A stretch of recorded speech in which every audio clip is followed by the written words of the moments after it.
Nagsimula ang pelikula sa isang babae na patungo sa kanyang sasakyan sa isang madilim na underground parking lot, ngunit lumalabas na ang kanyang sasakyan ay hindi umaandar. Pagkatapos ay nakita niya ang isang lalaking nakamaskara na nakatayo sa di kalayuan, pagkatapos ang isang lalaki ay naging tatlong lalaki sa isang iglap. Sa kabila ng kanyang pagsisikap, ayaw mag-start ng kanyang sasakyan.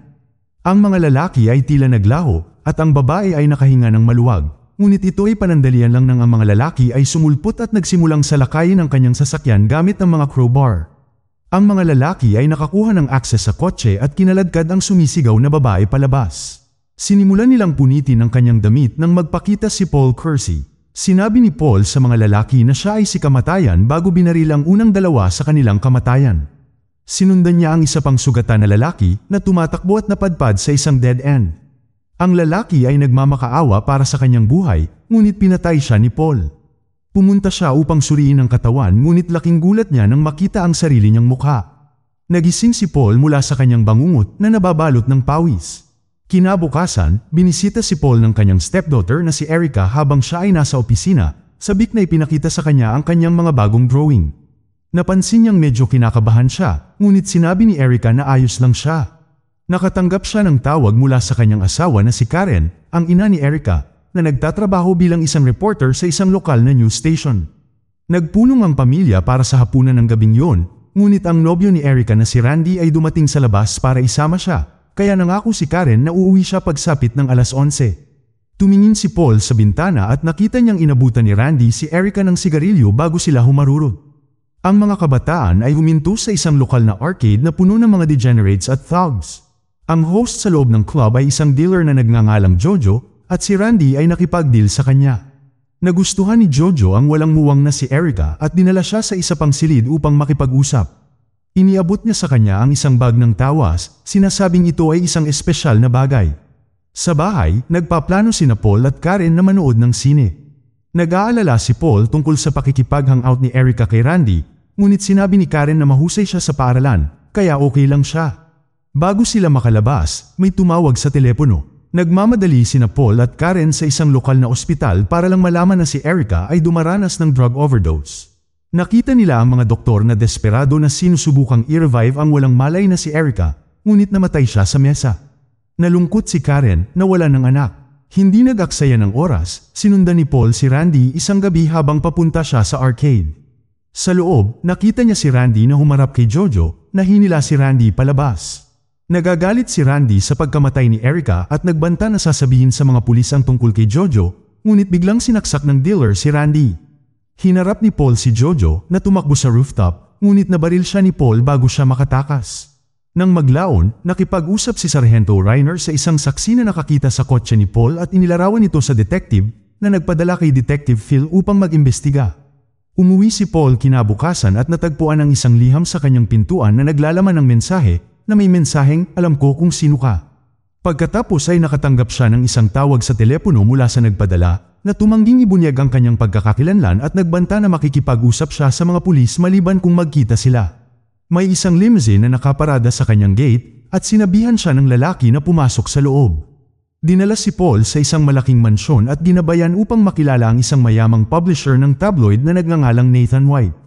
Si Paul ay may pag-aalinlangan kay Nathan, ngunit ang lalaki ay nagpahayag na gusto niyang upahan si Paul upang pumatay ng isang tao. Habang nakatitig sa isang painting ng kanyang asawa at anak na babae, ipinaliwanag ni Nathan kung paano ang kanyang anak na babae ay naging gumun sa droga at di nagtagal ay namatay dahil sa drug overdose. Gumastos siya ng malaking halaga sa pangangalap ng impormasyon tungkol sa mga gang sa lungsod at nag-alok kay Paul ng pera, mga baril, at lahat ng kanyang mapagkukunan para lipulin sila. Mukhang interesado si Paul ngunit gusto niyang pag-isipang mabuti ang mga bagay-bagay ng ilang araw. Dumalo sina Paul at Karen sa libing ni Erica, kung saan sinisisi ni Karen ang kanyang sarili sa pagkamatay ng kanyang anak. Nagalit si Paul nang makita ang kanyang asawa na nasisiraan ng loob, at sinisisi niya ang lungsod at ang mga gangster.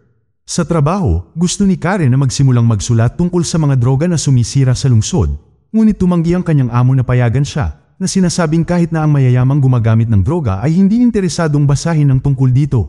Mapilit si Karen, kaya pumayag ang kanyang amo ngunit binalaan siya na mag-ingat. Pumunta siya sa morgue, pinilit na makita ang lahat ng mga bangkay na may kaugnayan sa mga insidente ng droga, na bigla nang malaman na lahat sila ay mga bata.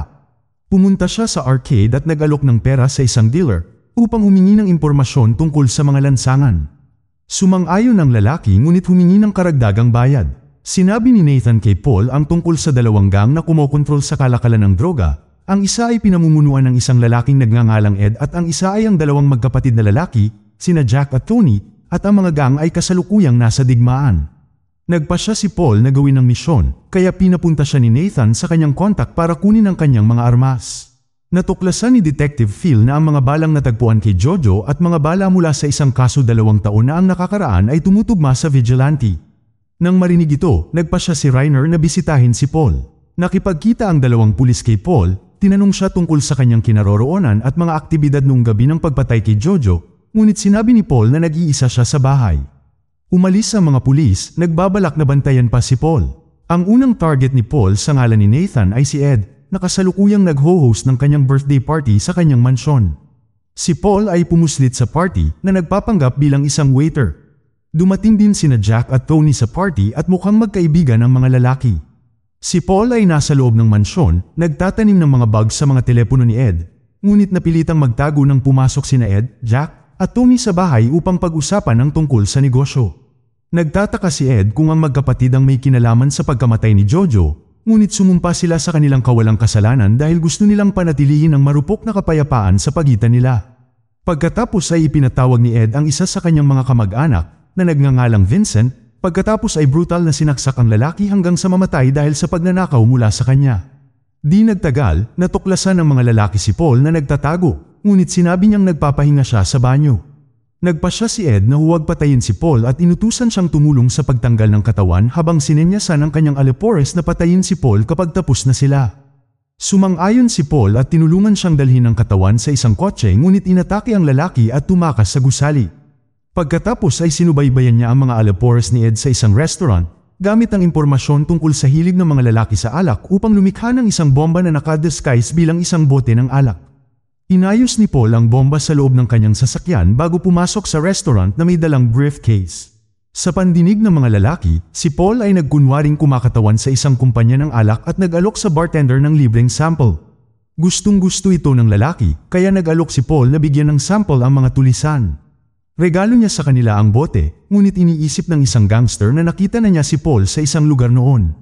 Nagmamadaling tumakas si Paul sa silid bago sumabog ang bomba na ikinamatay ng 3 lalaki. Nakatanggap si Ed ng balita tungkol sa pag-atake at naisip na sinusubukan ng magkapatid na i-double-cross siya. Ang susunod na target ni Paul ay isang alipores ng magkapatid, isang lalaking may malawak na kriminal na background ngunit walang convictions. Nahanap ni Paul ang mapanganib na lalaki sa isang video rental store kung saan siya ay nagpapatakbo ng isang lihim na operasyon. Pumasok si Paul sa gusali gamit ang isang submachine gun na nilagyan ng silencer. Hinarap niya ang gangster at pinagbabaril siya at madali ring ibinagsak ang kanyang 2 alagad. Ang balita ng pag-atake ay nakarating sa magkapatid na nag-iisip din na sinusubukan ni Ed na i-double-cross sila at ang nakababatang kapatid ay naninindigan na dapat silang umatake. Ang susunod na target ni Paul ay ang nangungunang hitman ng magkapatid na nagngangalang Frank Bogues na nakatira sa isang mamahaling kondo. Naghahanda na si Frank at ang kanyang babae na lumabas para sa gabi, hindi alam na binabantayan sila ni Paul. Sa sandaling umalis sila, binuksan ni Paul ang mga kandado sa apartment at pumasok. Sumakay si Frank at ang kanyang babae sa limo, ngunit nakalimutan niya ang kanyang tiket at bumalik. Tinataniman ng bag ni Paul ang telepono ni Frank nang marinig niya ang pinto. Pumasok si Frank ngunit naghinala na may mali at nilabas ang kanyang baril at nagsimulang tumingin sa paligid. Sa wakas ay naabutan niya si Paul na dinisarmahan siya at sinubukan tumakas, ngunit hinawakan ni Frank si Paul at sinimulang salakayin siya. Nang makabawi si Paul, binasag ang ulo ni Frank sa isang cabinet bago siya itinapon sa gilid ng kanyang balcony. Si Reiner at Phil na sinusubaybayan si Frank ay nakita siyang bumagsak sa kanyang kamatayan. Si Reiner ay nagmamadaling umakyat sa apartment, samantalang nakita ni Phil si Paul na umalis sa gusali at pumasok sa kanyang sasakyan. Gayunpaman, siya ay nagsinungaling kay Reiner na nagsasabing wala siyang nakitang sinuman. Pagkalipas ng ilang araw, inutusan ni Nathan si Paul na pumunta sa San Pedro, kung saan ang pantalan ng mangingisda sa lugar ang nagsisilbing frontline para sa mga operasyon ng droga ni Ed. Nakisama si Paul sa mga lalaking pabalik mula sa kanilang lunch break. Habang hinahanap ni Paul ang operasyon ng droga, nahuli niya ang mata ng isa sa mga lalaki. Hinarap ng lalaki si Paul, ngunit mabilis siyang pinabagsak ni Paul. Dumating siya sa malawakang operasyon ng droga na may nag-iisang gwardya na nagbabantay sa pintuan. Nilapitan ni Paul ang lalaki na nagkukunwaring nawawala, ngunit itinumba ang lalaki gamit ang kanyang toolkit. Sa likod ng pinto, nakita niya ang mga lalaki na naglalabas ng mga gamot mula sa bituka ng isda at pinoproseso ito. Isang lalaki ang nakakita kay Paul, ngunit pinatay niya ang lalaki. Pagkatapos ay pinagbabaril niya ang mga tao sa buong silid, pinatay sila sa pamamagitan ng pagpapaulan ng mga bala. Inalerto ang buong pabrika upang hanapin si Paul na naghanda ng isang bomba at iniwan ito. Mabilis siyang napaligiran ng halos buong pabrika, ngunit bago pa siya mabaril ng mga lalaki, bumulusok na ang mga pampasabog, dahilan para tumalon palayo ang mga lalaki para magtago. Ginamit ni Paul ang pagkakataon para makatakas. Nakipaglaban siya sa ilang lalaki hanggang sa makasakay siya sa isang truck at mabilis na umalis bago siya mahuli. Nakita natin si Detective Phil na ibinunyag ang kanyang sarili bilang isang double agent habang nagpupunta siya upang magbigay ng impormasyon kay Ed tungkol sa kung sino si Paul Kersey. Gustong malaman ni Ed kung kanino nagtatrabaho si Paul at inutusan si Phil na alamin ito, pagkatapos ay patayin si Paul. Bagamat sinabi ni Phil na hindi siya mamamatay tao, nanindigan si Ed. Nasa opisina si Paul isang gabi nang dumating si Detective Phil na nagkukunwaring nagpa-follow up sa isang kaso. Casual niyang inilabas at inihanda ang kanyang baril. Gustong malaman ni Phil kung kanino nagtatrabaho si Paul, ngunit tumanggi si Paul na sabihin. Dahan-dahang itinutok ni Phil ang kanyang baril, ngunit binaril siya ni Paul mula sa ilalim ng mesa na ikinamatay niya. Nalaman ni Reiner ang tungkol sa pagkamatay ni Phil ngunit sa tingin niya ay pinatay siya dahil nalaman niya kung sino ang vigilante. Hinala ni Reiner na si Paul Kersey ang suspect at gusto niya ng warrant para hulihin siya. Nalaman ni Ed ang pagkamatay ni Phil at pinaghihinalaang siya at ang magkapatid ay parehong pinaglalaroan ni Paul. Tinawag niya ang magkapatid at nagplano sila ng lugar kung saan sila magkikita upang makapag-usap. Sa lahat ng oras na ito, naririnig ni Paul ang buong pag-uusap. Ang dalawang gang ay nagkita sa labas ng bayan, bawat panig ay naghihinala sa isa't isa. Sa malayo, nakatingin si Paul na nakahanda ang baril. Nagkita sina Ed at Jack sa gitna at sinubukan ni Ed na ipaliwanag ang kanyang mga hinala. Ngunit iniisip ni Tony na nagsisinungaling si Ed. Habang tumataas ang tensyon, binaril ni Paul si Jack sa braso na nagdulot ng shootout sa pagitan ng dalawang faction. Habang lumilipad ang mga bala, napatay si Jack sa umuulan ng mga bala. Sa kaguluhan, sinubukan ni Ed na tumakas kasama ang kanyang mga tauhan, ngunit napakabagal niya at iniwan siya ng kanyang mga tauhan. Si Tony, na buhay pa, ay nagpaputok kay Ed, ngunit binaril siya ni Paul bago binaril si Ed sa binti na bumagsak. Sa wakas ay nagpakita si Paul, lumakad papunta kay Ed na may hawak na baril. Sinubukan ni Ed na gumapang palayo, ngunit wala siyang magawa. Ipinakita sa kanya ni Paul ang larawan ni Erica bago binaril si Ed sa puso na ikinamatay nito. Balik tayo sa istasyon, inutusan si Reiner ng kanyang superior na kalimutan si Paul dahil nag-aaksaya sila ng oras sa kanya sa halip na bantayan ang dalawang gang na nagpapatayan lang. Si Paul ay tinawagan ni Nathan at binati siya sa kanyang matagumpay na misyon. Gusto niyang makilala at ibigay kay Paul ang kanyang lokasyon. Nagmaneho si Paul papunta sa address kung saan niya nakita ang limousine na naghihintay sa kanya.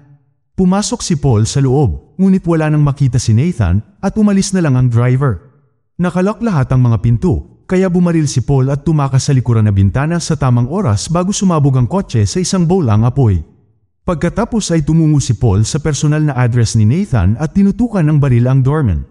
Dinala siya sa isang matandang lalaki na nagsasabing siya si Nathan White ngunit hindi siya ang lalaking nakipagkasundo kay Paul. Ang totoong Nathan ay nagpahayag na siya ay wala sa loob ng 3 buwan at napagtanto ni Paul na siya ay pinaglaruan. Habang pauwi si Paul, hinila siya ng isang squad car, kinapkapan at inaresto ng 2 pulis sa ilalim ng hinala ng pagpatay. Habang nagmamaneho, napagtanto ni Paul na sila ay patungo sa maling direksyon at ang mga lalaki ay maaaring hindi tunay na mga pulis. Sinimulan niyang salakayin ng 2 lalaki na sapat ang oras para bumaliktad ang sasakyan. Mabilis na nakabawi si Paul at napalaya ang sarili mula sa mga posas. Pagkatapos ay kumuha siya ng baril at tumakas nang makarinig siya ng mga sirena sa di kalayuan. Nakita natin ang impersonator na pinapagalitan ng isa sa mga pulis na pinayagan si Paul na makatakas. Inihayag niya ang kanyang sarili bilang isang pangatlong drug lord na ginamit si Paul upang lipulin ang kanyang mga karibal. Gusto niyang patayin si Paul para itago ang kanyang landas at nagkaroon siya ng ideya.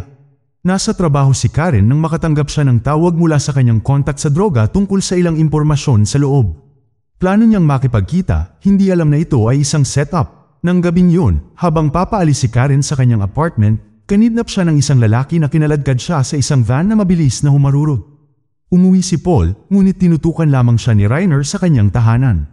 Dinisarmahan ni Reiner si Paul bago nagbanta na maghihiganti para kay Phil. Ipinaliwanag ni Paul sa isang nag-aatubili na si Reiner na si Phil ay nagtatrabaho para sa mga gangster at sinubukan siyang patayin. Habang nag-uusap ang dalawang lalaki, may tumawag at narinig ni Paul na sinasabi sa kanya ni Karen na natatakot siya. Hinihiling ng impersonator ni Nathan na magkita sila sa isang lugar para makipagpalitan para sa buhay ni Karen. Pinuntahan ni Paul ang telepono ngunit ginamit ang pagkakataon para pabagsakin si Reiner. Pagkatapos ay inihayag niya ang isang lihim na lagayan ng mga armas at mga pampasabog at inarmasan ang kanyang sarili para sa paparating na laban. Lumabas siya at nagmaneho papunta sa meeting location sa isang underground parking lot. Sa di kalayuan, ang mga lalaki ay nakaupo sa isang kotse at sumenyas kay Paul na lumapit. Dahan-dahang lumapit ang sasakyan ni Paul nang biglang tinambangan ng mga lalaki ang kotse at pinaulanan ito ng mga bala, ngunit hindi nagtagal ay napagtanto na walang laman ang sasakyan. Pagkatapos ay nagpaputok si Paul ng isang grenade launcher na pinatay ang ilan sa mga lalaki at pinasabog ang kotse ng impersonator habang sinusubukang tumakas ng kanyang driver. Tanging ang impersonator at isang gangster na lang ang natitira at tumakas sila sa isang skating rink kung saan naghihintay ang iba pa niyang mga tauhan. Inutusan niya ang mga ito na magbantay para kay Paul habang ang impersonator naman ay pinuntahan si Karen. Nakita ng mga lalaki si Paul at maya-maya ay nagsimula ang shootout na nagdulot ng kaguluhan sa plaza. Nagawa ni Paul na tapusin ang mga umaataking lalaki gamit ang kanyang rifle. Pagkatapos ay nakita niya ang impersonator na tumakas sa lugar kasama si Karen bilang kanyang bihag, kaya pinuntahan sila ni Paul.